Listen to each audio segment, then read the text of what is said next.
তো hello' friends, আশা কৰিছোঁ আপোনালোক সকলোৱে ভালে আছে। তো ফাইনালি আকৌ নতুনকৈ বহুত চাকৰি মুকলি কৰা হ'ল পোষ্ট অফিচত। তো আপোনালোকে যদি পোষ্ট অফিচত চাকৰি কৰিব বিচাৰে তো আপোনালোকে কৰিব পাৰিব। তো 40,000 প্লাছ পোষ্ট ইয়াতে মুকলি কৰা হৈছে। তো ইয়াতে আপোনাৰ MTS, পষ্টমেন, মেইল গাৰ্ডত আপোনালোকে চাকৰি কৰিব পাৰিব। তো আপোনালোকে যদি পোষ্ট অফিচত চাকৰি কৰিব বিচাৰে তো আপোনালোকে কৰিব পাৰিব। তো ইয়াতে আপোনালোকে চাকৰি কৰিবৰ কাৰণে আপোনাৰ এডুকেশ্যন কোৱালিফিকেশ্যন কিমান হ'ব লাগিব, বয়স কিমান হ'ব লাগিব, চিলেকশ্যন প্ৰচেছটো কেনেকুৱা হ'ব, আৰু আবেদন কৰাৰ সময়ত কোনসকল কেণ্ডিডেটক কিমান এপ্লিকেশ্যন ফিজ দিব লাগিব।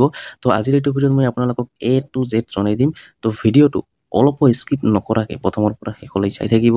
আৰু যদি মোৰ চেনেল নতুন হৈ আছে তেনেহ'লে প্লিজ চেনেলটো ছাবস্ক্ৰাইব কৰিব আৰু কাষত থকা বেল আইকনটো অন কৰি দিব।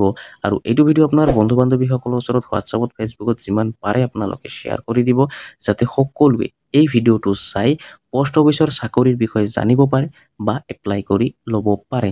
তেন্তে বলক ভিডিঅ'টো আৰম্ভ কৰোঁ। তো প্ৰথমতে আপোনালোকে ইয়াৰ ফুল ডিটেইলছটো জানি লওক। চাইডৰ ওপৰত লিখা আছে পোষ্ট অফিচ ৰিকুৱাৰমেণ্ট 2025, 2025 চনৰ নতুন চাকৰি মুকলি কৰা হৈছে পোষ্ট অফিচত। তো ইয়াৰ অৰ্গেনাইজেশ্যন নেম হ'ব আপোনাৰ ইণ্ডিয়া পোষ্ট অফিচ। তো ইণ্ডিয়া পোষ্ট অফিচ।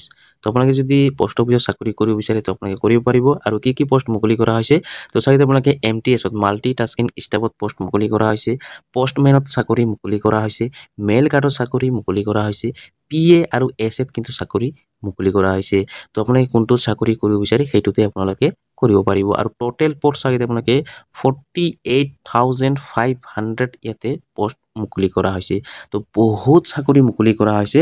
তো আপোনালোকে যদি চাকৰি কৰিব বিচাৰে তো আপোনালোকে কৰিব পাৰিব। আৰু এপ্লাই মোড আপোনাৰ অনলাইন হ'ব। তো আপোনাক অনলাইন এপ্লাই কৰিব লাগিব।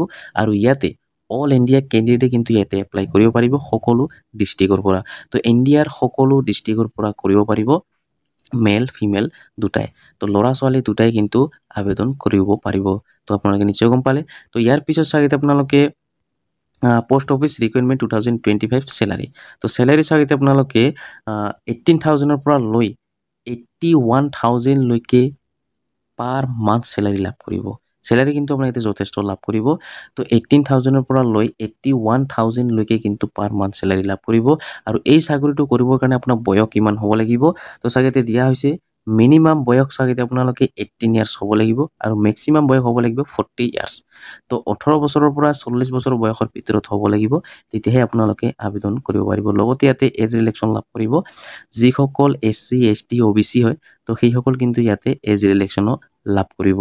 তো যিসকল জেনেৰেল কেণ্ডিডেট হয় তো সেইসকলক কিন্তু 18 বছৰৰ পৰা লৈ 40 বছৰ বয়সৰ ভিতৰত হ'ব লাগিব, তেতিয়াহে কিন্তু আপোনালোকে আবেদন কৰিব পাৰিব general কেণ্ডিডেটসকলে।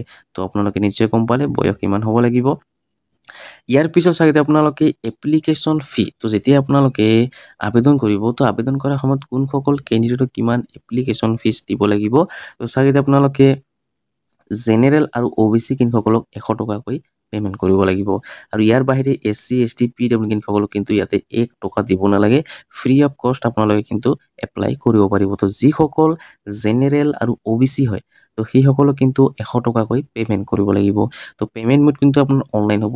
Debit card, net banking, credit card এইবোৰ দি কিন্তু আপোনালোকে পে'মেণ্ট কৰি ল'ব পাৰিব। তো আপোনালোকে নিশ্চয় গম পালে। তো তাৰপিছত চাগিতে আপোনালোকে চিলেকশ্যন প্ৰচেছটো আপোনাৰ কেনেকুৱা হ'ব তো চাগিতে আপোনালোকে অনলি ৰিটাৰ্ণ এক্সাম হ'ব। তো ইয়াতে আপোনালোকে অনলি ৰিটাৰ্ণ এক্সাম হ'ব। আৰু ইয়াৰ যিটো এক্সামৰ যিটো এক্সামৰ পেটাৰ্ণটো আপোনালোকে কেনেকুৱা হ'ব, কি ছাবজেক্ট আহিব, কোনটো ছাবজেক্টত কিমান কুৱেশ্যন আহিব, কোনটো ছাবজেক্টত কিমান মাৰ্ক আহিব, আপোনাক সকলো ডিটেইলছ আপোনাক জনাই দি আছোঁ। তো চাগিতে আপোনালোকে এক্সাম পেটাৰ্ণটো চাগিতে আপোনালোকে ইয়াতে আপোনাৰ 100 কুৱেশ্যন হ'ব, 100 মাৰ্কৰ এক্সাম হ'ব। তো প্ৰথমতে ৰিজনিং, যিটো আপোনাৰ ছাবজেক্ট কি ছাবজেক্ট আহিব, ৰিজনিঙত আপোনালোকে 25 কুৱেশ্যন হ'ব, 25 মাৰ্ক হ'ব। মেথামেটিক্সত চাইতে আপোনালোকে 25 কুৱেশ্যন হ'ব, 25 মাৰ্ক হ'ব। হিন্দী লেংগুৱেজত 25 কুৱেশ্যন হ'ব, 25 মাৰ্ক হ'ব। ইংলিছত 25 কুৱেশ্যন হ'ব, 25 মাৰ্ক হ'ব। তো টোটেল আপোনাৰ 100 মাৰ্কৰ 100 কুৱেশ্যনৰ এক্সাম হ'ব। তো আপোনালোকে কি ছাবজেক্ট আহিব আপোনালোকে নিশ্চয় গম পালে। তো এই ছাবজেক্টকেইটা আপোনালোকে ভালকৈ ষ্টাডি কৰি ৰাখিব। তো আপোনালোকে এই চাকৰিটো কৰিবৰ কাৰণে আপোনাৰ এডুকেশ্যন কোৱালিফিকেশ্যন কিমান হ'ব লাগিব, এইটোৱে আপোনাৰ মেইন পইণ্ট। কাৰণ আপোনাৰ চাকৰিটো কৰিবৰ কাৰণে আপোনাৰ এডুকেশ্যন কোৱালিফিকেশ্যন যোগ্যতা হ'ব লাগিব, তেতিয়াহে আপোনালোকে আবেদন কৰিব পাৰিব বা আপোনালোকে চাকৰিটো কৰিব পাৰিব। তো এডুকেশ্যন কোৱালিফিকেশ্যন চাইতে আপোনালোকে 10 পাছৰ পৰা লৈ, যদি আপোনালোকে চেম্পল মেট্ৰিক পাছ কৰিছে তো আপোনালোকে কিন্তু আবেদন কৰিব পাৰিব। কাৰণ ইয়াতে মেইল গাৰ্ডো আছে, পষ্টমেনো আছে আৰু ইয়াতে আপোনালোকে MTSও আছে।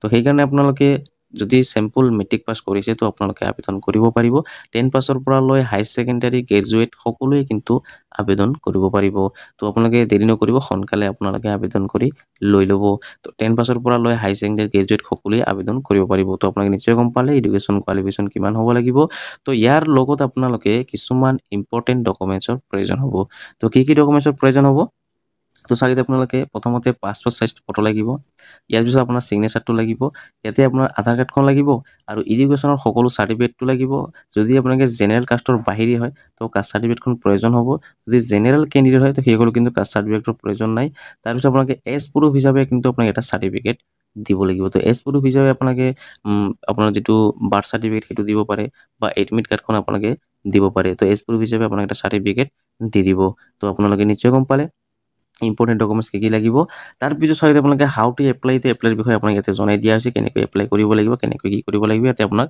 দিয়া হৈছে তো এতিয়া কথা হ'ল আপোনালোকে বৰ্তমান আপোনালোকে কিন্তু আবেদন কৰিব নোৱাৰিব এইটো আপোনালোকে বৰ্তমান আবেদন কৰিব নোৱাৰিব আৰু আপোনালোকে এই ভিডিঅ'টো এডভান্স বনোৱাৰ উদ্দেশ্য এটাই যে আপোনালোকে ৰেডি হৈ থকাত সুবিধা হ'ব আৰু কি সাবজেক্ট আহিব কোনটো সাবজেক্টত কিমান মাৰ্ক হ'ব কিমান কুৱেশ্যন হ'ব তো সেইটো আপোনালোকক জনাই দিয়াৰ কাৰণে মই এডভান্স ভিডিঅ'টো বনাইছোঁ কাৰণ আপোনাৰ ৰেডি হৈ থকাত সুবিধা হ'ব যেতিয়াই আবেদন আৰম্ভ হ'ব মই ভিডিঅ' বনাই মই আপোনালোকক জনাই দিম তো আপোনালোকে যদি চেনেলটো সাবস্ক্ৰাইব কৰা নাই তো সোনকালে চেনেলটো সাবস্ক্ৰাইব কৰি কাষত থকা বেল আইকনটো অন কৰি দিব কাৰণ যেতিয়াই ভিডিঅ'টো আপলোড কৰিম সবৰ প্ৰথম আপোনালোকে চাব পাৰিব আৰু সবৰ প্ৰথম আপোনালোকে কিন্তু এপ্লাই কৰি ল'ব পাৰিব তো বৰ্তমান কিন্তু আপোনালোকে আবেদন কৰিব নোৱাৰিব এতিয়ালৈকে কিন্তু আবেদন আৰম্ভ হোৱা নাই তো এই কাৰণে মই আপোনাক এডভান্স ভিডিঅ' বনাইছোঁ যাতে আপোনালোকে ৰেডি হৈ থকাত সুবিধা হয় বা আপোনাৰ কি সাবজেক্ট আহিব তো আপোনালোকে সেইবোৰ চাই আপোনালোকে ৰেডি হৈ থকাত আপোনাৰ সুবিধা হ'ব তো সেই কাৰণে মই আপোনালোকক এডভান্স ভিডিঅ'টো বনাই জনাই দিছোঁ যেতিয়া আৰম্ভ হ'ব মই ভিডিঅ' বনাই মই আকৌ এটা ভিডিঅ' বনাই মই আপোনালোকক